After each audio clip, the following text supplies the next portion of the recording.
With the release of the new iPad Pro, many shoppers are asking themselves, which iPad size is for me? There's the iPad mini, the iPad Air, and now the iPad Pro. Thankfully, there's usually a correct answer to this question because each iPad has its own inherent advantages and disadvantages. So let's get into this.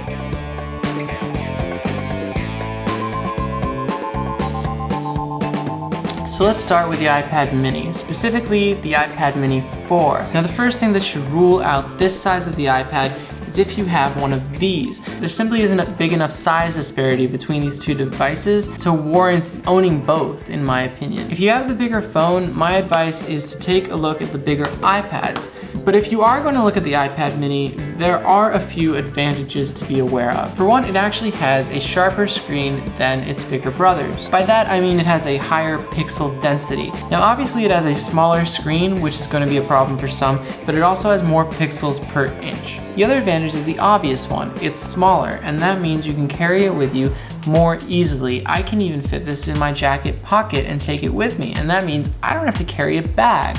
That's a big selling point, and it's something the other iPads can't offer. The iPad mini is also the most inexpensive of the three. Its base model only costs $399. The big downside for me is the screen size. I watch a lot of content on YouTube and TV shows, and having the bigger screen is really something that I value. But if that isn't something that's super important to you and you've got the smaller phone, then I say the iPad mini might just be for you. Next up is the iPad Air 2. You might be surprised to learn that it's actually the exact same thickness as the iPad mini, but with a 2-inch larger display. It's also a little bit heavier, and you certainly won't be able to fit it in a jacket pocket. I say get the iPad Air if you want a foot in both camps. You won't have the beast specs of the iPad Pro, nor will you have the portability of the mini, but you'll have a well-rounded device, and you won't feel like you're missing out on anything. Lastly, we have the brand new iPad Pro. Now the advantages here are pretty clear. It's the size of the screen and it's the processing power.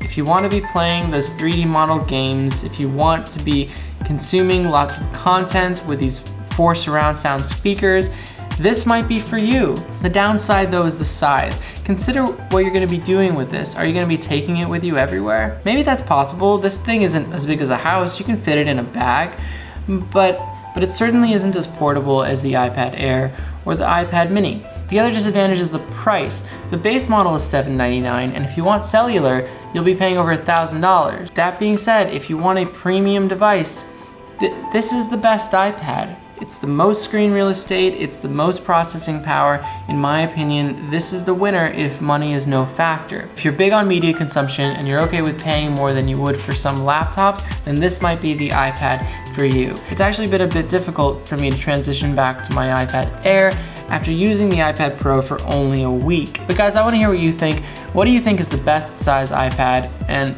if you're new to this channel, please consider subscribing, and I'll keep you up to date with all sorts of new fun stuff. Thanks so much, guys, and I'll see you next time.